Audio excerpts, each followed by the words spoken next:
이 특징을 보인 남자들은 이미 20대 때 3번에서 5번 이상의 연애를 경험해본 남자들이에요. 여자들은 이걸 모르면 30대 남자를 만날 때 연애가 꼬이기 시작한다?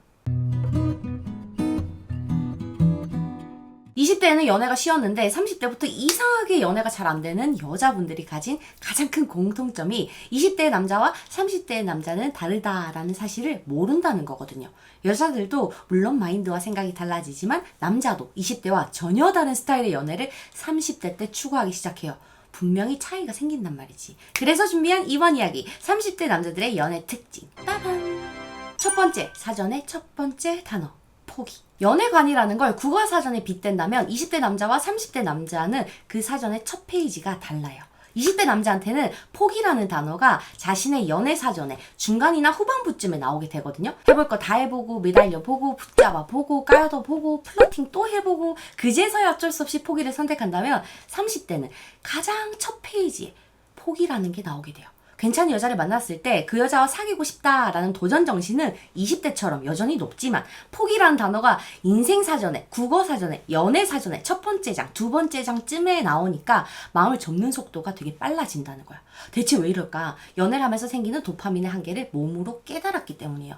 사람은 원하는 게 생기면 그게 일이든 사고 싶은 물건이든 성취하고 가지기 위해서 시간과 노력을 열정적으로 들이게 되잖아요. 그렇게 딱 얻어내면 더 큰 성공, 더 비싼 물건이란 새로운 미션들이 자꾸 생기기 시작해요. 욕심은 끝이 없으니까.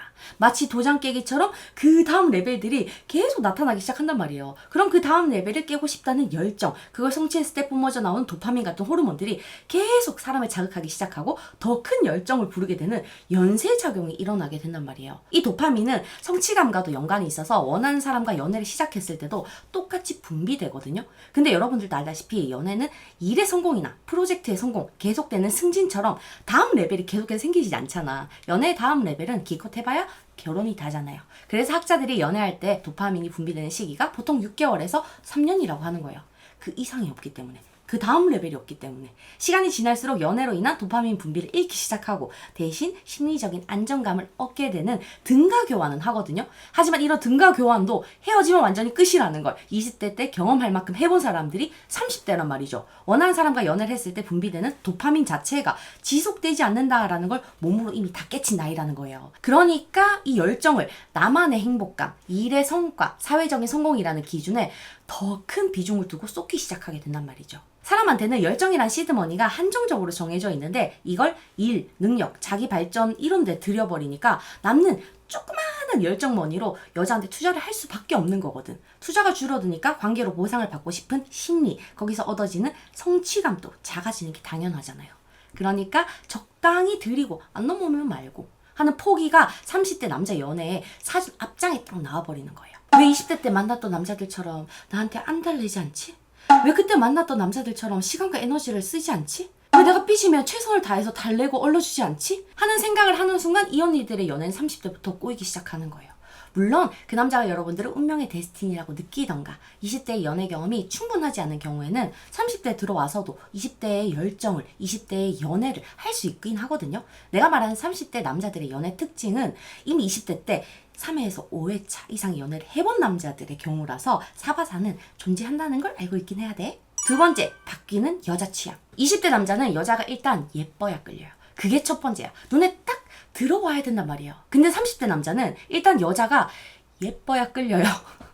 자기 눈에 예쁘든 객관적으로 예쁘든 일단 예쁜 여자한테 끌려. 근데 20대와 30대가 좀 다른 게 있어요. 예쁘면 용서할 수 있는 범위가 달라진다는 거. 20대에는 좋아하는 여자가 예쁘면 그 여자가 얼마나 여우과든 얼마나 밖에서 친구들이랑 술을 마시든 얼마나 성격이 그지 같든 포용의 범위가 굉장히 넓어요. 사람 보는 눈이나 빅데이터가 아직 제대로 만들어지기 전이니까 당연히 넓어질 수밖에 없단 말이야. 하지만 30대는 아까 포기가 빠르다고 말했잖아요. 보통의 표준 범위의 여자를 만난다고 가정을 한다면 그 여자의 실수나 못된 짓들을 포용할 수 있는 범위가 20대보다 훨씬 더 작단 말이에요. 예쁘다 하더라도 아주 굉장히 예쁜 경우를 제외하고서는. 자기의 가치관, 연애관, 그리고 경험으로 얻은 잘 맞는 여자의 기준을 단순히 예쁘다라는 이유로 참아주기에는 30대 남자의 연애 포용력이 그렇게 넓지 않다는 거야. 예를 들자면 남자가 카톡에 답장이 늦었어요. 그러면 20대 언니들은 괜히 자존심 상하고 빈정 상해서 카톡 같이 늦게 하기도 하고 저녁 맛있는 거 드세요.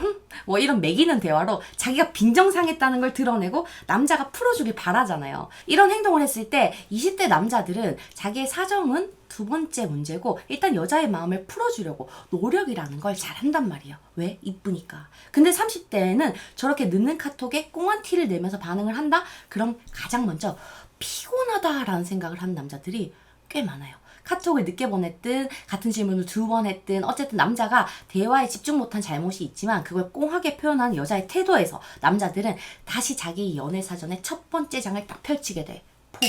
그럼 30대 남자를 만났을 때는 마음 상해도 그냥 참아야 돼요? 아니에요. 만약에 남자가 여러분들한테 저녁 먹었느냐는 말을 2번 묻는 저조한 집중도를 보였을 때 마치 처음 듣는 것처럼 아, 저 스시 먹었어요. 근데 왜 이 말 아까도 한 것 같지? 데자부야 뭐야 이거? 위트 있게 짚고 넘어가는 센스에서 오히려 미안함과 대화의 편안함을 느낀다는 거죠.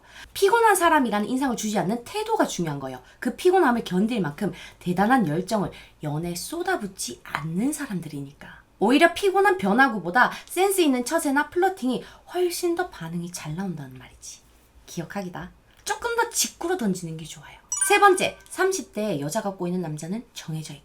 20대 남자의 평균 비주얼과 30대 남자의 평균 비주얼 차이가 상당히 다르거든요. 당연히 여기서 생기는 남자들의 자신감도 20대와 30대가 달라져요. 20대 친구들은 친구들이랑 놀거나 스펙을 준비한다고 아등바등 거리느라 얼마만큼의 양을 먹든 그 칼로리가 소비되기 쉽거든요. 그래서 뚱뚱한 사람들보다 평범한 체형인 사람들도 훨씬 더 많단 말이에요. 운동을 한 몸과 운동을 하지 않는 평범한 몸으로 나뉠 뿐이지 대체적으로 평균의 체형을 가졌어. 하지만 30대 중반에 들어서면 관리하는 사람과 안 하는 사람의 격차가 심하게 나타나기 시작해요. 탈모 유전자의 힘도 표면적으로 관리를 해서 평범한 체형과 스타일을 유지하는 사람과 아예 손을 놓은 사람의 격차가 뚜렷하게 드러나기 시작한단 말이죠.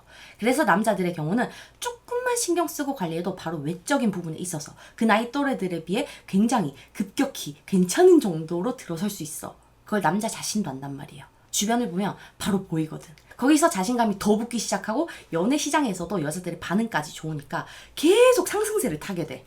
실제로 주변을 봐도 30대 때 운동해서 관리하는 남자, 피부에 신경 쓰는 남자들한테는 플러팅하는 여자들이 진짜 많아져요. 그걸 자주 봐.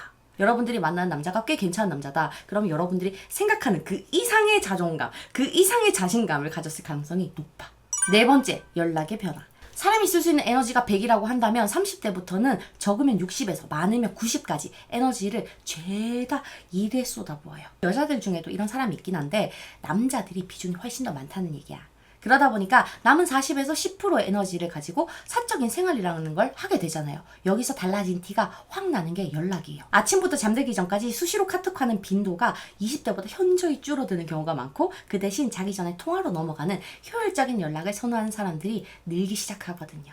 그래서 30대 남자들을 만날 때는 수시로 연락이 안 된다. 왜 카톡 답장 텀이 이렇게 느릴까 하면서 괜히 현타 맞고 밀당하는 번거로운 일을 할 필요가 없어요. 물론 이건 얼마만큼 자기를 위해서 시간을 투자하고 있냐, 얼마만큼 일에 많은 시간을 들여야 하냐에 따라 달라지지만 전반적으로 20대보다 카톡의 빈도나 빠르기들이 늦어져요.